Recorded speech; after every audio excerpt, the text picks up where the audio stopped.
Welcome to my channel destination WBCS। তোমরা যারা West Bengal police এবং কলকাতা পুলিশ কনস্টেবলের জন্য প্রিপারেশন নিচ্ছ, আমি তাদের জন্য জিকে এর ওপরে 15 কোশ্চেন জিকে 20 ডেজ একটা সিরিজ এনেছি। যে সিরিজের আজকে হচ্ছে 4 নম্বর দিন, অর্থাৎ তোমাদের এর আগে 3টে আমি ভিডিও ছেড়েছি, তোমরা ওগুলো দেখবে। আশা করি তোমরা এতে উপকৃত হবে। তো এখানে 15টা কোশ্চেন থাকবে, সেই কোশ্চেনের অ্যানালিসিস থাকবে এবং তার সাথে রিলেটেড যে সমস্ত কোশ্চেন যেগুলো তোমাদের পরীক্ষা, বিশেষ করে পুলিশের পরীক্ষার সঙ্গে সম্পর্কযুক্ত, সেই জিনিসগুলো কিন্তু তোমরা এখান থেকে হেল্প পাবে। ভিডিওগুলো তোমরা বাড়িতে পারলে রেজুলেশন কমিয়ে এবং স্পিড বাড়িয়ে তোমরা এগুলো শুনতে পারো। শুধু শুনে যাবে, বারবার করে শুনবে, তোমাদের অনেকখানি হেল্প হবে এবং পরীক্ষায় অনেক ক্রিটিক্যাল কোশ্চেনও তোমরা অ্যাটেন্ড করতে পারবে। তো যাই হোক, আমাদের আজকে প্রথম কোশ্চেন, কোন সম্রাটের উপাধি ছিল কুনিক? খুব সুন্দর একটা কোশ্চেন। কুনিক উপাধিটা কোন সম্রাটের ছিল? কুনিক উপাধি ধারণ করেছিলেন যিনি, তার নাম হচ্ছে অজাতশত্রু। তো এবার এখানে অজাতশত্রুর প্রসঙ্গ আসার জন্য আমরা এর সাথে রিলেটেড কিছু টপিক আলোচনা করে নেব। প্রথম কথা হচ্ছে, এই অজাতশত্রু কোন বংশের শাসক ছিলেন? তিনি ছিলেন হর্ষঙ্ক বংশের শাসক ছিলেন। হর্ষঙ্ক বংশ, এটা হচ্ছে মগধের প্রথম ঐতিহাসিক বংশ। এই হর্ষঙ্ক বংশের প্রতিষ্ঠাতা এই অজাতশত্রুরই পিতা, তার নাম হচ্ছে বিম্বিসার। দেখো, অশোকের যে পিতা তার নাম ছিল বিন্দুসার, আর ইনি হলেন বিম্বিসার। তো এই বিম্বিসার, তার উপাধি ছিল কি? তার উপাধি ছিল হচ্ছে শ্রেণিক। মাথায় রাখবে, শ্রেণিক উপাধি ছিল হচ্ছে বিম্বিসারের, আর তার পুত্র অজাতশত্রুর উপাধি ছিল কুনিক। খুব আসে পরীক্ষায় এই কোশ্চেনটা। বিম্বিসারের রাজধানী কোথায় ছিল? রাজগৃহ। বিম্বিসারের রাজধানী ছিল রাজগৃহ এবং তিনি হর্ষঙ্ক বংশের প্রতিষ্ঠাতা। এই বিম্বিসারকে হত্যা করে তার পুত্র অজাতশত্রু সিংহাসনে বসেন। এই অজাতশত্রু যখন সিংহাসনে বসেন, সেই সময়কালেও রাজধানী ছিল রাজগৃহ। অজাতশত্রুর ইম্পর্টেন্ট কিছু ঘটনা, এক হচ্ছে তার উপাধি ছিল কুনিক, এবং 2 নম্বর ইম্পর্টেন্ট ঘটনা হচ্ছে এর দুটো অস্ত্র, বিশেষ দুটো অস্ত্র ব্যবহার করেছিল, যেটা তাকে বহু যুদ্ধ জয় করতে সাহায্য করেছে। এই অস্ত্র দুটোর নাম, একটা হচ্ছে মহাশিলাকণ্টক এবং আরেকটা হচ্ছে রথ মুসল। পরীক্ষাতে এই অস্ত্র থেকেও কোশ্চেন আসে, সেই জন্যই তোমাদের দেওয়া, অতিরিক্ত কিছু নেই। আর অজাতশত্রু আর একটা কাজের জন্য বিখ্যাত ছিলেন, তিনি হচ্ছেন গৌতম বুদ্ধের মৃত্যুর পর প্রথম বৌদ্ধ সঙ্গীতির আয়োজন করেছিলেন রাজগৃহতে। অর্থাৎ অজাতশত্রুর সঙ্গে যুক্ত আর একটা টপিক হচ্ছে বৌদ্ধ সঙ্গীতি, যেটা ইংলিশে বলা হয় বুদ্ধিস্ট কাউন্সিল। এটা হচ্ছে প্রথম বৌদ্ধ সঙ্গীতির আয়োজন করেছিলেন অজাতশত্রু, এবং সেটা তিনি কোথায় আয়োজন করেছিলেন? সেটা হচ্ছে রাজগৃহতে। মনে রাখবে, হর্ষঙ্ক বংশের বিম্বিসার এবং অজাতশত্রু উভয়ের সময়কালেই কিন্তু জৈন ধর্মের মহাবীর জৈন এবং গৌতম বুদ্ধ উভয়ই ছিলেন। কিন্তু আমাদের যদি পরীক্ষায় সমসাময়িক দিয়ে প্রশ্ন আসে, আমরা অজাতশত্রু আনসারটাই নেব, যে কোন সম্রাটের সমসাময়িক ছিলেন মহাবীর এবং তোমার হচ্ছে গৌতম বুদ্ধ। তো যাই হোক, প্রথম বৌদ্ধ সঙ্গীতি কোথায় আয়োজন হয়েছিল? রাজগৃহতে আয়োজন হয়েছিল। তো এটা কিন্তু খুব ইম্পর্টেন্ট কোশ্চেন। কার সময়কালে হয়েছিল? আনসারটা হবে হচ্ছে অজাতশত্রুর সময়কালে। আর এই প্রথম বৌদ্ধ সঙ্গীতিতে সভাপতি কে ছিলেন? এটাও একটা ইম্পর্টেন্ট কোশ্চেন। এর সভাপতি ছিলেন মহাকাশ্যপ। ঠিক আছে। আচ্ছা, এই বংশের আর একটা ইম্পর্টেন্ট ঘটনা কি আছে? সেটা হচ্ছে অজাতশত্রুর পরবর্তীকালে তার পুত্র উদয়ীন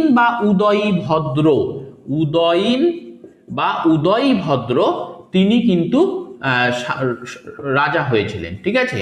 এই উদয়ভদ্রের ইম্পর্টেন্ট ঘটনা হচ্ছে, তিনি পাটলিপুত্র নগরীর প্রতিষ্ঠাতা। উদয়ভদ্র ছিল পাটলিপুত্র নগরীর প্রতিষ্ঠাতা। গঙ্গা এবং সোন নদীর মধ্যবর্তী অঞ্চল পাটলিপুত্র, যেটা বর্তমানে পাটনা, সেই নগরীর প্রতিষ্ঠাতা উদয়ীন। আর এই তিনি রাজধানী রাজগৃহ থেকে পাটলিপুত্রে স্থানান্তর করেন। আর পরবর্তী যে শাসক ছিল হর্ষঙ্ক বংশের, তারা অত গুরুত্বপূর্ণ না। নাগদশক শেষ, অনিরুদ্ধ, মুন্ড, নাগদশক, এদের অত গুরুত্বপূর্ণ ভূমিকা নেই। এই 3টা হচ্ছে আমাদের এখানকার গুরুত্বপূর্ণ। তো আমাদের প্রশ্নটা কি ছিল? প্রশ্নটা ছিল কুনিক উপাধিকার কি হবে? অজাতশত্রু। মনে রাখবে, অজাতশত্রুর অ স্বরবর্ণের প্রথম আর ক হচ্ছে ব্যঞ্জন বর্ণের প্রথম। এই দুটো প্রথম জিনিস দিয়ে মনে রাখবে অজাতশত্রু অ, কুনিকের ক। আর হচ্ছে তোমার এই বংশের শ্রেণিক আর একটা উপাধি ছিল, সেটা বিম্বিসারের। অতএব এই জিনিসটা মনে রাখবে, শ্রেণিক এবং কুনিক নিয়ে তোমাদের কনফিউশন হতে পারে। নেক্সট কোশ্চেন আমাদের, কুষাণ সম্রাট কনিষ্ক কার কাছে বৌদ্ধ ধর্মে দীক্ষা লাভ করেছিল? বা খুব ভালো কোশ্চেন, কুষাণ সম্রাট কনিষ্ক কার কাছে বৌদ্ধ ধর্ম দীক্ষা লাভ করেছিলেন? বৌদ্ধ ধর্মে দীক্ষা লাভ করেছে অশ্ব ঘোষের কাছ থেকে। অশ্ব ঘোষ। আচ্ছা, এখানে মনে রাখবে অশ্ব ঘোষ কনিষ্কের সভাকবি ছিলেন। আর অশ্ব ঘোষের লেখা বিখ্যাত যে বইটা, সেটার নাম হচ্ছে বুদ্ধচরিত। বুদ্ধচরিত, এটা অশ্ব ঘোষের লেখা বিখ্যাত বই। অশ্ব ঘোষ এছাড়াও আরও কিছু বই লিখেছে, ললিত বিস্তার, মহাজন শ্রদ্ধাস্পদ, সৌন্দরানন্দ কাব্য, কিন্তু আমাদের পরীক্ষায় ওগুলো আসে না। আমাদের পরীক্ষায় এই বুদ্ধচরিত এটাই আসে। আচ্ছা, আরেকটা জিনিস বলে রাখি, এই যে চরিত দিয়ে বেশ কিছু বই আছে যেগুলো পরীক্ষার জন্য খুব ইম্পর্টেন্ট। যেমন ধরো এখানে বুদ্ধচরিত অশ্ব ঘোষ, একটা বই আছে হর্ষচরিত, হর্ষবর্ধনের ওপরে লেখা, এটা বাণভট্ট। বাণভট্টের লেখা আর একটা বই আছে, সেটার নাম হচ্ছে কাদম্বরী। কাদম্বরীও কিন্তু পরীক্ষায় আসে। তো যাই হোক, হর্ষচরিত হচ্ছে বাণভট্টের। একটা বই আছে সেটা হচ্ছে রামচরিত। রামচরিত, শুধু রামচরিত যদি থাকে তাহলে সেটা সন্ধ্যাকর নন্দী রামপালের ওপর, বাংলার যে পাল বংশ, সেই পাল বংশের রাজা রামপালের ওপরে লেখা, সেটা হচ্ছে সন্ধ্যাকর নন্দী।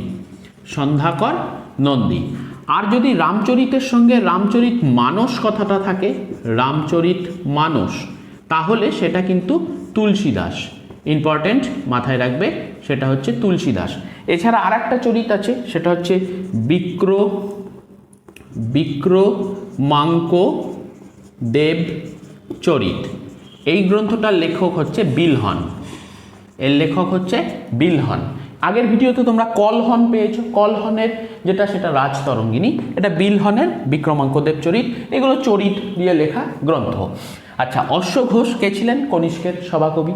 এবার প্রশ্ন হচ্ছে কনিষ্ক কে ছিলেন? কনিষ্ক হচ্ছে কুষাণ বংশের শ্রেষ্ঠ সম্রাট। তো কুষাণ যে বংশটা রয়েছে, এরা কাদের শাখা? এরা হচ্ছে ইউচি জাতি, তাদের শাখা। তো সেই ইউচি জাতি থেকে কুষাণ এসছে। কুষাণ বংশ ভারতে কনিষ্কের আগে যে গুরুত্বপূর্ণ রাজা ছিলেন, একজন হচ্ছে ভীম কথফিসেস, আর একজন হচ্ছে কুজুল কথফিসেস। আচ্ছা, কনিষ্কের সম্পর্কে ইম্পর্টেন্ট ঘটনা বলতে, কনিষ্কের সময়কালে গান্ধার শিল্পের বিকাশ হয়। আচ্ছা, আরেকটা জিনিস, এই যে ভীম কথফিসেস, কুজুল কথফিসেস, এরা কনিষ্কের আগে ছিলেন। তো কুষাণরা ভারতে স্বর্ণ মুদ্রার প্রচলন করেছিলেন। এবার একটা জিনিস তোমাকে বলে রাখি, স্বর্ণ মুদ্রা কে প্রচলন প্রথম করেছিলেন, এটা একটা কনফিউশন তৈরি করে। একটা হচ্ছে ব্যাক্ট্রিয় গ্রিক, আর একটা হচ্ছে কুষাণ। দেখো, ভারতের মূল ভূখণ্ডে সাম্রাজ্য বিস্তার করেছে, এই দিক থেকে দেখলে আমরা পাবো স্বর্ণমুদ্রা প্রথম প্রচলন করেছিল কনিষ্ক বা এই কুষাণরা। কিন্তু তার আগেও স্বর্ণমুদ্রা প্রচলন হয়েছিল, সেটা কিন্তু ব্যাক্ট্রিয় গ্রিক ছিল, আর এদের কুষাণদের যে স্বর্ণমুদ্রা, সেটা কিন্তু খুব সুন্দর শেপ, সাইজ এবং সুগঠিত, সেটা বলা যেতে পারে, সেটা হচ্ছে কুষাণদের ক্ষেত্রে। আচ্ছা, কনিষ্কের আর একটা জিনিস বলে রাখি, কনিষ্কের সময়কালে কিন্তু বৌদ্ধ সঙ্গীতি, চতুর্থ বৌদ্ধ সঙ্গীতির আয়োজন হয়েছিল। এটা তোমরা মাথায় রাখবে, সেটা হচ্ছে চতুর্থ বৌদ্ধ সঙ্গীতি। ঠিক আছে, এটা কনিষ্কের সময়কালে হয়েছিল। প্রশ্ন হচ্ছে কোথায় হয়েছিল? জায়গাটা হচ্ছে কুন্দন বনবিহার। আর এই কুন্দন বনবিহার কোথায়? এটা দুটো মত রয়েছে, একটা হচ্ছে কাশ্মীর, মতান্তরে জলন্ধর। তো যাই হোক, বেশিরভাগ জায়গাতে কাশ্মীর এটাই উত্তর দেওয়া থাকে। এবং কুন্দন বনবিহার, চতুর্থ বৌদ্ধ সঙ্গীতি কার সময়কালে? কনিষ্কের সময়কালে। আচ্ছা, তাহলে এই চতুর্থ বৌদ্ধ সঙ্গীতি যেটা আয়োজন হলো, এর সভাকবি কে ছিলেন? যেমন আমরা আগের প্রশ্নে পড়লাম, প্রথম বৌদ্ধ সঙ্গীতি ছিল, সেখানে সভাপতি ছিলেন মহাকাশ্যপ। এখানে যিনি সভাপতি থাকেন তার নাম হচ্ছে বসুমিত্র ছিলেন এর সভাপতি। আর সভাপতিকে ইংলিশে বলে প্রেসিডেন্ট, আর ভাইস প্রেসিডেন্ট যিনি, তিনি ছিলেন অশ্ব ঘোষ। ওকে। আর এখানে আরেকটা জিনিস, কনিষ্কের এই যে চতুর্থ বৌদ্ধ সঙ্গীতি, এখানে কিন্তু বৌদ্ধদের দুটো ভাগ হয়, একটা হচ্ছে হিনযান আর একটা হচ্ছে মহাযান। এই দুভাগে বৌদ্ধরা বিভক্ত হয়ে যায়। তো এই হচ্ছে আমাদের কনিষ্ক সংক্রান্ত কিছু ইনফরমেশন। আমাদের নেক্সট কোশ্চেন হচ্ছে জালিয়ানওয়ালাবাগের হত্যাকাণ্ড কবে হয়েছিল? খুব ভালো কোশ্চেন।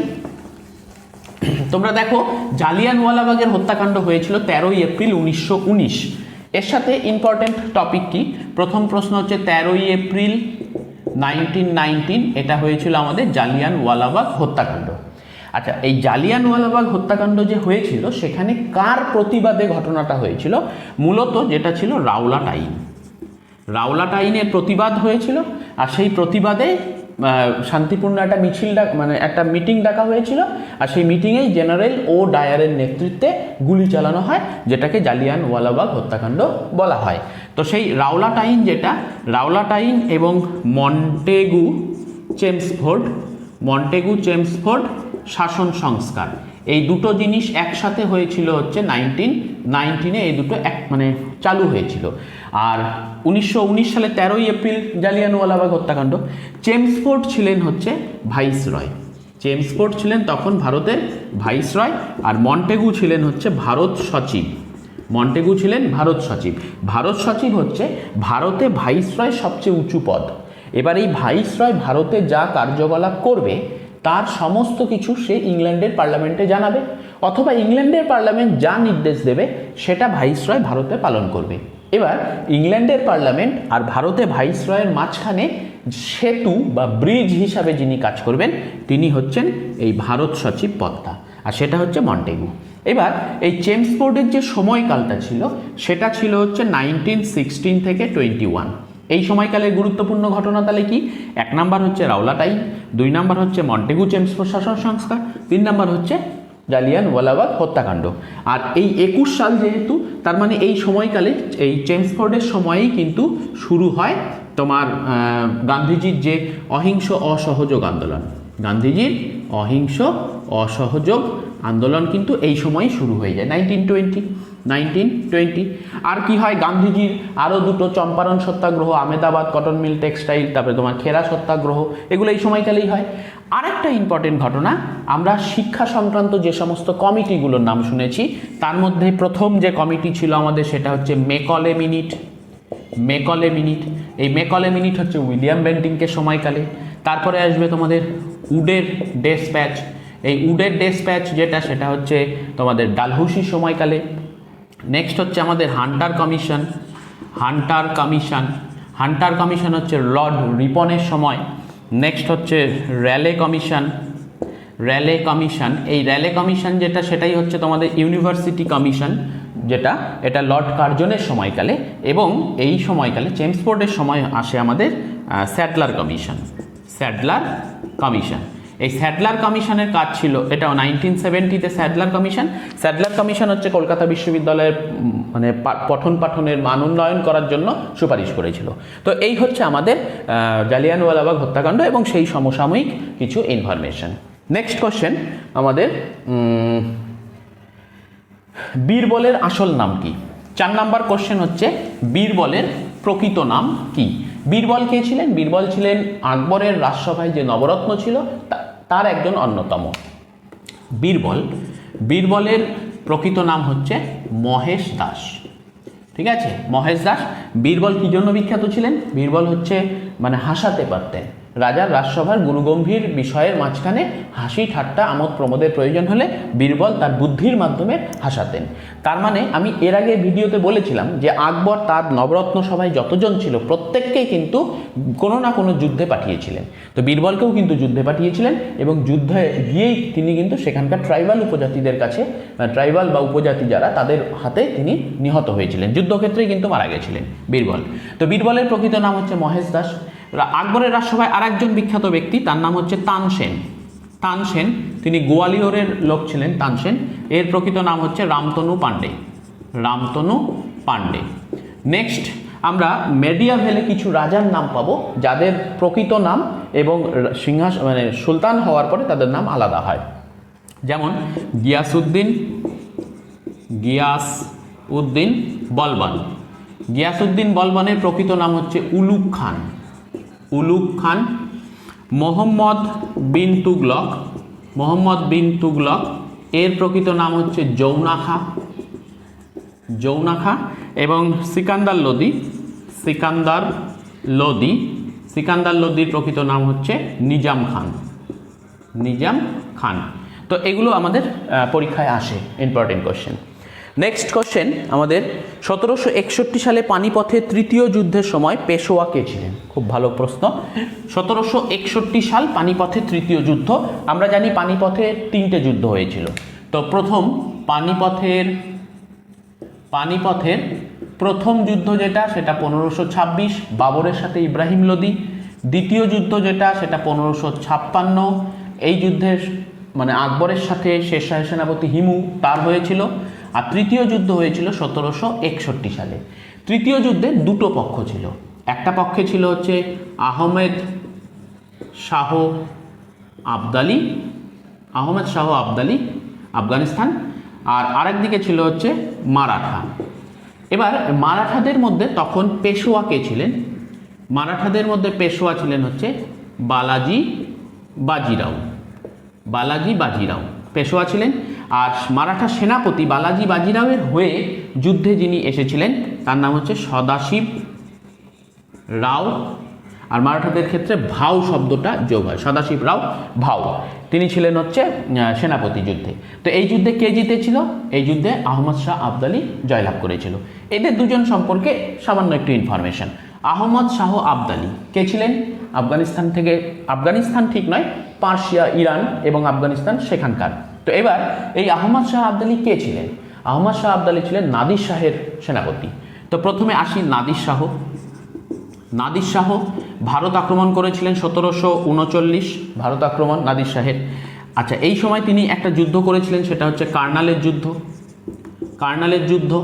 আর এই কার্নাল কোথায় অবস্থিত? হরিয়ানাতে অবস্থিত।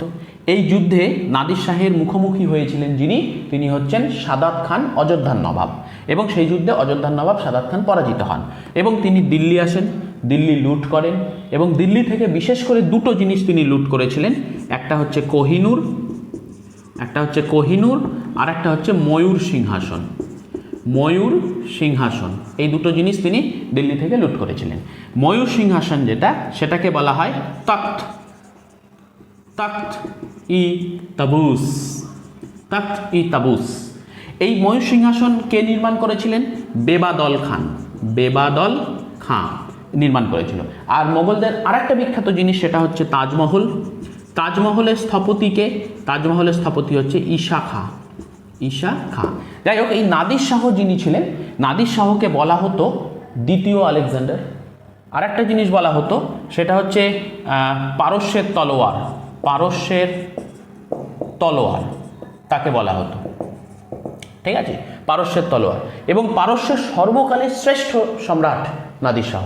সময়কাল মানে ভারতের লাস্ট আক্রমণ, মানে নাদির শাহ মারা যায় হচ্ছে 1747, এবং তারপরে ইনি মারা যাওয়ার পর আক্রমণ শুরু করেন আহমদ শাহ আবদালি ভারতে।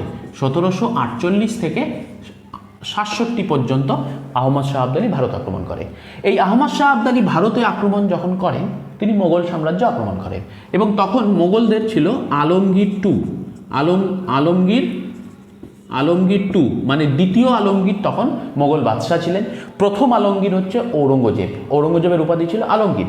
এটা দ্বিতীয় আলমগীর পরাজিত হওয়ার পরে আহমদ শাহ আবদালি বলে, ঠিক আছে আপনিই সিংহাসনে বসুন। আবার ওকে সিংহাসনে বসিয়ে দেয়, কিন্তু তাকে সবসময় দেখাশোনা করার জন্য সেখানে কিন্তু নাজিবউদ্দৌলাকে রেখে যায়। এবার মারাঠারা ওই নাজিবউদ্দৌলাকে পরাজিত করার ফলে আহমদ শাহ আবদালি ভারতে আবার আসে, এবং এসে তখন পানিপথের তৃতীয় যুদ্ধ হয় 1761 সালে আহমদ শাহ আবদালির সঙ্গে মারাঠা পেশোয়া বালাজি বাজিরাও যুদ্ধক্ষেত্রে তো যায়নি, যুদ্ধক্ষেত্রে গিয়েছিলেন সদাশিব রাও ভাও, এবং তিনি পরাজিত হন। এবং সেই খবর বালাজি বাজিরাওয়ের কাছে পৌঁছলে বালাজি বাজিরাও তারপরে মারা যান। তো যাই হোক, তো এই যে পেশোয়া বালাজি বাজিরাও, এক্ষেত্রে একটা জিনিস তোমরা মনে রাখবে, প্রথম পেশোয়া যার সময়কাল থেকে পেশোয়া পদ বংশানুক্রমিক হয়েছিল তার নাম হচ্ছে বালাজি বিশ্বনাথ। এই বালাজি বিশ্বনাথের সময়কাল হচ্ছে 1713 থেকে 1717। তারপরে তোমার বালাজি বিশ্বনাথের পর যিনি রাজা হন তিনি হচ্ছেন প্রথম প্রথম বাজিরাও। এই প্রথম বাজিরাওই ছিল মানে সবচেয়ে মানে শক্তিশালী আর কি পেশোয়া মারাঠাদের ক্ষেত্রে। এর সময়কাল হচ্ছে 1717 থেকে 40। এবং তারপরে যিনি আসেন তিনি হচ্ছেন বালাজি বাজিরাও। বালাজি বাজিরাও, এই বালাজি বাজিরাওয়ের সময়কাল হচ্ছে 1740 থেকে 61। প্রথম বাজিরাওয়ের উপাধি ছিল হিন্দু পাদশাহী। এর উপাধি ছিল হিন্দু পাদশাহী। ঠিক আছে, তো এই হচ্ছে আমাদের ইনফরমেশন, তোমরা এগুলো মাথায় রাখবে।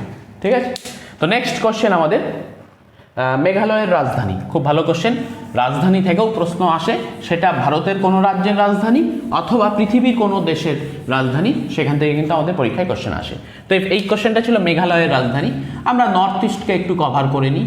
মেঘালয়ের রাজধানী হচ্ছে আমাদের শিলং। তারপরে হচ্ছে মণিপুর, মণিপুরের রাজধানী হচ্ছে আমাদের ইম্ফল। তারপরে হচ্ছে নাগাল্যান্ড, নাগাল্যান্ডের রাজধানী আমাদের কোহিমা। নেক্সট হচ্ছে মিজোরাম, রাজধানী আইজল, রাজধানী আইজল। আচ্ছা, এবার এর পাশাপাশি আরও কিছু জিনিস আমরা করে নিই। মেঘালয় যে রয়েছে, মেঘালয়ে 3টে পাহাড় আছে, একটা হচ্ছে গারো, একটা খাসি, আর একটা হচ্ছে জয়ন্তিয়া। আর গারো, খাসি, জয়ন্তিয়া। আর মেঘালয়ের সর্বোচ্চ শৃঙ্গ হচ্ছে শিলং পিক। মেঘালয়ের সর্বোচ্চ শৃঙ্গ হচ্ছে শিলং পিক। আচ্ছা, এবার মেঘালয়ে 2টো ন্যাশনাল পার্ক রয়েছে, একটা হচ্ছে নকরেক। এই নকরেক কিন্তু গারো পাহাড়ের সর্বোচ্চ শৃঙ্গ নকরেক, আর মেঘালয়ের সর্বোচ্চ শৃঙ্গ হচ্ছে শিলং পিক। আর 2টো ন্যাশনাল পার্ক রয়েছে, একটা নকরেক ন্যাশনাল পার্ক আর একটা হচ্ছে বালপাকারাম, বালপাকারাম, বালপাকারাম ন্যাশনাল পার্ক। এই 2টো ন্যাশনাল পার্ক তোমরা পাবে মেঘালয়ে। আচ্ছা, আর হচ্ছে তোমাদের মণিপুরে ন্যাশনাল পার্ক তোমরা, মিজোরামের ন্যাশনাল পার্ক তো আমি আগের ভিডিওতে তোমরা পাবে। মিজোরামে 2টো ন্যাশনাল পার্ক রয়েছে, একটা হচ্ছে মুরলেম ন্যাশনাল পার্ক, মুরলেম, আর একটা হচ্ছে তোমাদের ব্লু মাউন্টেন, ফাউন্টপ্লুই ব্লু মাউন্টেন। আর এই ব্লু মাউন্টেন কিন্তু, সরি বানান ভুল হলো, ব্লু মাউন্টেন, এই ব্লু মাউন্টেন কিন্তু তোমার হচ্ছে মিজোরামের সর্বোচ্চ শৃঙ্গ লুসাই পাহাড়ে অবস্থিত। আর এটা হচ্ছে ফাওংপুই ব্লু মাউন্টেন ন্যাশনাল পার্ক আর মুরলেম ন্যাশনাল পার্ক, এই দুটো হচ্ছে মিজোরামে অবস্থিত। মণিপুরে ন্যাশনাল পার্ক বলতে আমাদের যেটা লোকটাক হ্রদ রয়েছে, লোকটাক হ্রদ, মণিপুরে লোকটাক হ্রদ আছে। আর মণিপুরে আরেকটা জিনিস আমরা দেখতে পাই, সেটা হচ্ছে তোমার ফুমডিস। এই লোকটাক হ্রদ যেটা, সেখানেই ফুমডিস রয়েছে, মানে কেইবুল লামজাও ন্যাশনাল পার্ক যেটা ভাসমান, মানে লোকটাক হ্রদ যেটা, তার মধ্যে ফুমডিস থাকে। ফুমডিস হচ্ছে ওই তোমার ওই ওর মধ্যে যে জীবগুলো, সরি ছোট কচুরিপানা জাতীয় যে গাছপালা ইত্যাদি থাকে, ওগুলোই জড়ো হয়ে শক্ত হয়ে তোমার ইসে তৈরি করে, মানে স্থলভাগ তৈরি করে, যেটাকে দূর থেকে মনে হয় যে ভাসমান। এবং একটা বড় এলাকা জুড়ে লোকটাক হ্রদ, এবং সেই লোকটাক হ্রদের মধ্যে অজস্র ফুমডিস একত্রিত হয়ে ওই কেইবুল লামজাও যে ন্যাশনাল পার্ক সেটা তৈরি করেছে। কেইবুল লামজাও ন্যাশনাল পার্ক তৈরি করেছে, ঠিক আছে, কেইবুল লামজাও ন্যাশনাল পার্ক। আর হচ্ছে নাগাল্যান্ডে ইনটাঙ্কি, নাগাল্যান্ডে হচ্ছে ইনটাঙ্কি ন্যাশনাল পার্ক। তো এই হচ্ছে আমাদের নর্থ ইস্টের রাজধানীর সঙ্গে আরও কিছু ইনফরমেশন। নেক্সট কোশ্চেন আমাদের চলে আসবে হচ্ছে লোকসভার বর্তমান স্পিকার। দেখো, এটা খুব সোজা কোশ্চেন, লোকসভার বর্তমান স্পিকার। আমরা কিন্তু স্পিকার সংক্রান্ত আরও কিছু ইনফরমেশন আমরা এক জায়গায় করে নেব। সেটা হচ্ছে লোকসভার বর্তমান স্পিকারকে, বর্তমান স্পিকার হচ্ছে ওম বিড়লা। আচ্ছা, ওম বিড়লা কোন পার্টি থেকে? বিজেপি থেকে। কোথাকার? কোটা, রাজস্থানের কোটা, সেখানকার এমপি। আচ্ছা, ওম বিড়লা কততম স্পিকার? 18তম। আচ্ছা, তাহলে ডেপুটি স্পিকারকে বর্তমানে? ডেপুটি স্পিকার কিন্তু আমাদের লোকসভায় নেই। 2018 সালে লাস্ট ডেপুটি স্পিকার ছিলেন থাম্বি দুরাই, তারপর থেকে আর ডেপুটি স্পিকার নেই। আচ্ছা, এবার ভারতের প্রথম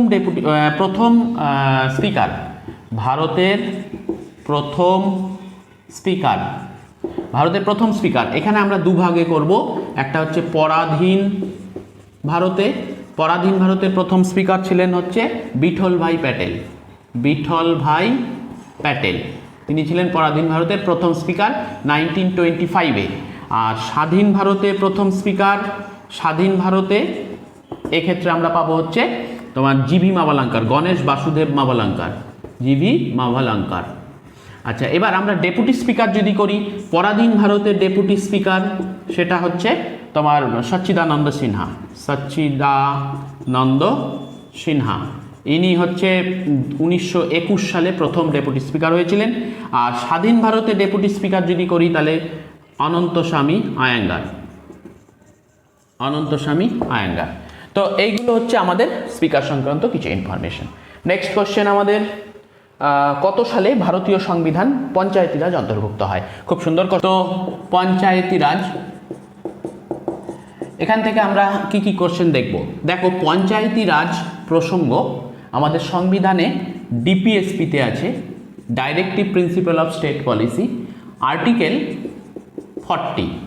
এটা গান্ধীয়ান প্রিন্সিপালের অন্তর্গত, মানে এটা গান্ধীজির স্বপ্ন ছিল যে ভারতে পঞ্চায়েতি রাজ ব্যবস্থা হবে, এটা গান্ধীজির স্বপ্ন। তো সেই জন্য এটা গান্ধীজির নীতির মধ্যে রাখা হয়েছে, নির্দেশমূলক নীতিসমূহ আর্টিকেল 40-তে, যে ভারতের প্রত্যেকটা রাজ্যে পঞ্চায়েতি রাজ ব্যবস্থা থাকবে। নেক্সট, আমাদের দেশে স্বাধীন ভারতের প্রথম পঞ্চায়েত ব্যবস্থা কোথায় চালু হয়? সেটা হচ্ছে 1959 দোসরা অক্টোবর। কার জন্ম? গান্ধীজির জন্ম। যেহেতু গান্ধীজির স্বপ্ন ছিল, সেই জন্য 2রা অক্টোবর 1959 রাজস্থানের নাগৌর নামক স্থানে প্রথম পঞ্চায়েতি রাজ ব্যবস্থা চালু হয়। এবার প্রশ্ন হচ্ছে, এই পঞ্চায়েতি রাজ ব্যবস্থাটা কি কনস্টিটিউশনাল ছিল, মানে সাংবিধানিক ছিল? না, এটা কিন্তু সাংবিধানিক রূপ আকারে ছিল না। তো এটা আমাদের বলবন্ত রায় মেহতা কমিটি তার সুপারিশ অনুযায়ী আমাদের কিন্তু এই পঞ্চায়েতি রাজ ব্যবস্থাটা চালু হয়েছিল। এটা একেবারেই পাইলট প্রজেক্ট, যে কেমনভাবে চলে সেটা দেখার জন্য। তার কারণ হচ্ছে স্বাধীন ভারতে প্রথম 1952-তে কমিউনিটি ডেভেলপমেন্ট প্রজেক্ট নিয়েছিল 5 ইয়ার্স প্ল্যানিংয়ের মধ্যে, যে ভারত সরকার একটা পরিকল্পনা করেছিল যে ভারতের গ্রামীণ মানুষের অর্থনৈতিক উন্নয়ন করা, কিন্তু সেটা দিতে পারেনি। কেন নিতে পারেনি? কারণ একদম গ্রাসরুট লেভেলে মানুষের কাছে সেই সুবিধা পৌঁছে দেওয়ার মতো কেউ নেই। তো সেখান থেকেই সরকারের মধ্যে এই চিন্তাভাবনাটা আসলো যে আমরা একটা প্রাতিষ্ঠানিক রূপ দেব এবং সাংবিধানিক রূপ দেব, যেখানে গ্রামের মানুষের সুযোগ সুবিধার কথাগুলো শোনা হবে এবং পৌঁছানো যাবে, সরকারের অর্থ তাদের কাছে পৌঁছাবে।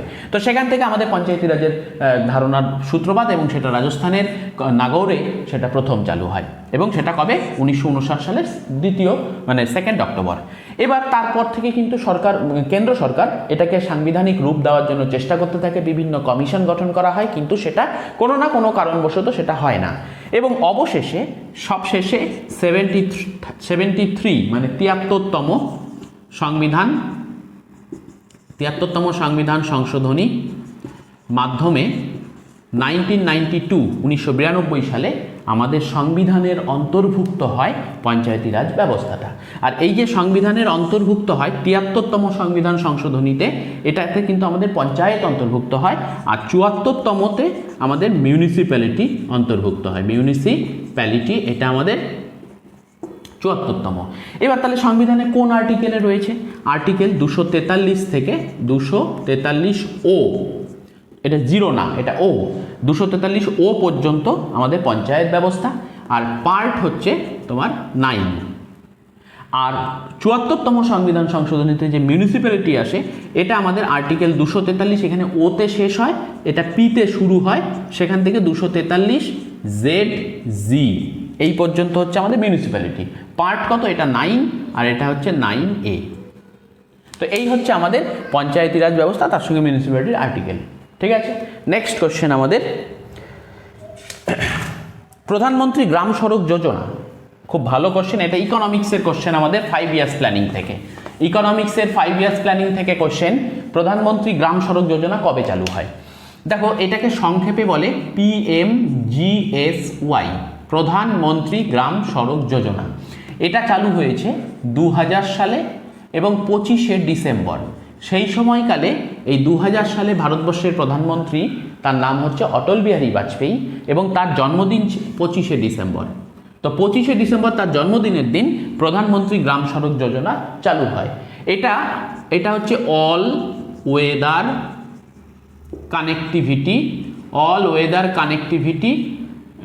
কানেক্টিভিটি রোড বলা হয়। মানে গ্রীষ্ম, বর্ষা, শীত সারা বছর ধরে রাস্তাটা সচল থাকবে। সাধারণত গ্রামে মাটির রাস্তা হতো, বর্ষাকালে কাদা হয়ে যেত, গাড়ি ঘোড়া চলতে পারতো না। তো সেই কারণে আমাদের PMGSY প্রধানমন্ত্রী গ্রাম সড়ক যোজনা 2000 সালে 25শে ডিসেম্বর এটা হয়, এটাকে অল ওয়েদার কানেক্টিভিটি রোড বলা হয়। কন্ডিশন কি? কন্ডিশন হচ্ছে 500 জন লোক মিনিমাম থাকতে হবে সমতলে, এবং পাহাড় কিংবা মরুভূমি যদি হয় তাহলে সেখানে 250 জন লোক বসবাস করতে হবে। এই রকম গ্রামে প্রধানমন্ত্রী গ্রাম সড়ক যোজনার রাস্তা হবে। ফান্ড কোথা থেকে আসবে? ফান্ড হচ্ছে, যদি সমতল হয় তাহলে সেক্ষেত্রে তোমার 60% দেবে কেন্দ্র আর 40% দেবে রাজ্য।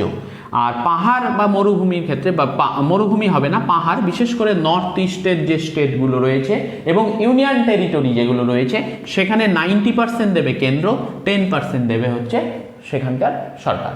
তো এটা হচ্ছে ফান্ড। এবার এই রাস্তাটা কোন দপ্তরের অধীনে? কেন্দ্রে হচ্ছে গ্রামোন্নয়ন দপ্তর। গ্রামোন্নয়ন দপ্তরের অধীনে এই রাস্তার কাজটা হবে। তো এই হচ্ছে আমাদের এটা। এবার প্রশ্ন হচ্ছে 2000 সাল, যেহেতু এটা 5 ইয়ার্স প্ল্যানিং এর অংশ, তো 5 ইয়ার্স প্ল্যানিং 2000 সালে কোন 5 ইয়ার্স প্ল্যানিং তোমাদের প্রশ্ন দিতে পারে? প্রধানমন্ত্রী গ্রাম সড়ক যোজনা কোন পঞ্চবার্ষিকী পরিকল্পনায় নেওয়া হয়েছিল? উত্তরটা হবে হচ্ছে নবম পঞ্চবার্ষিকী পরিকল্পনা। ঠিক আছে, এটা মাথায় রাখবে, নবম পঞ্চবার্ষিকী পরিকল্পনাতে। এবার নবম পঞ্চবার্ষিকী পরিকল্পনাতে শুধু কি এটাই নেওয়া হয়েছে? না, এর সাথে আর কি নেওয়া হয়েছে এই নবম পঞ্চবার্ষিকী পরিকল্পনাতে? একটা হচ্ছে ইন্দিরা আবাস যোজনা, তারপর হচ্ছে স্বর্ণ জয়ন্তী স্বরোজগার যোজনা, তারপর অন্নপূর্ণা অন্তর্দয়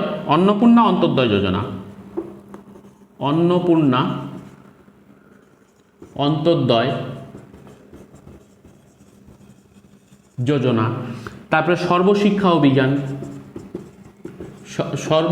অভিযান। এই সমস্ত পরিকল্পনাগুলো কিন্তু সব নবম পরিকল্পনাতে নেওয়া হয়েছিল। নেক্সট কোশ্চেন আমাদের, কোষের তড়িৎচালক বলের একক কি? এটা ফিজিক্সের কোশ্চেন চলে এসছে। ফিজিক্সের কোশ্চেন এভাবে বোঝানো সম্ভব নয়, এগুলো আমি তোমাদের 20টা সেট আমি বানাবো, তারপরে আমি যদি সময় পাই তোমাদের ফিজিক্সের খুব ছোট ছোট করে আমি পার্ট করে অল্প করে বুঝিয়ে আমি ভিডিও বানাবো। এখানে কোষের তড়িৎচালক বলের একক, কোষের তড়িৎচালক বলের একক, এটা হচ্ছে ভোল্ট। ঠিক আছে, এছাড়া তোমরা যদি বলের একক বলে সেটা কি হবে? বলের CGS একক হচ্ছে ডাইন, আর SI একক হচ্ছে নিউটন। তোমাদের যদি কার্যের একক বলে, কার্যের একক কি হবে? জুল হবে। তড়িৎ প্রবাহের একক যদি বলে তাহলে কি হবে? অ্যাম্পিয়ার। তড়িৎ প্রবাহ অ্যাম্পিয়ার হবে। তো এগুলো এইভাবে যতটা হয় দেখো, আমি খুব সহজ করে, খুব ছোট পার্ট করে, খুব সোজা অংশগুলোকে ফিজিক্সের আমি তোমাদের আলাদা করে আনার চেষ্টা করব। নেক্সট কোশ্চেন হচ্ছে ব্যারোমিটারের আবিষ্কর্তাকে? এটা টরিসোলি। এটা এটা একদম স্ট্রেট কোশ্চেন, আবিষ্কার থেকে দেয়। ব্যারোমিটার যেটা বায়ুচাপ মাপা হয় সেটার আবিষ্কারক হচ্ছে টরিসোলি। আর কোন ভিটামিনের অভাবে রিকেট রোগ হয়? রিকেট ছোটদের হয়, আর বড়দের ক্ষেত্রে অস্টিওম্যালেশিয়া। ছোটদের হয় রিকেট আর বড়দের হয় অস্টিওম্যালেশিয়া। তো এই দুটো অসুখ, অস্টিওম্যালেশিয়া, এই দুটো অসুখ হয় যে ভিটামিনের অভাবে, সেটা হচ্ছে ভিটামিন ডি। ভিটামিন ডি হচ্ছে মানব শরীরের সংশ্লেষ হয়, মানুষের শরীরে তৈরি হয় এরকম ভিটামিন হচ্ছে ভিটামিন ডি। এছাড়াও তোমরা ভিটামিন সি এর অভাবে স্কারভি রোগ হয়, ভিটামিন এর অভাবে রাতকানা রোগ হয়, তারপরে ভিটামিন বি1 এর অভাবে তোমাদের বেরি হয়, বেরি। তারপরে হচ্ছে কে হলে পারে রক্তক্ষরণ থামে না, রক্তপাত হতে থাকে, এটা ভিটামিন কে এর অভাবে এটা হয়। এরকম আরও অনেকগুলো ভিটামিনের অভাবে অনেক কিছু হয়, সেগুলো আমি একটা সিরিজে আনার চেষ্টা করব। নেক্সট হচ্ছে তোমাদের রেলওয়ে স্টাফ কলেজ কোথায় অবস্থিত? এই কোশ্চেনটা এসেছিল বিগত পরীক্ষাতে। রেলওয়ে স্টাফ কলেজ, এটা ভদোদরাতে অবস্থিত। রেলওয়ে স্টাফ কলেজ, এটা গুজরাটে ভদোদরা সেখানে এটা অবস্থিত। ভদোদরা হচ্ছে গুজরাটে।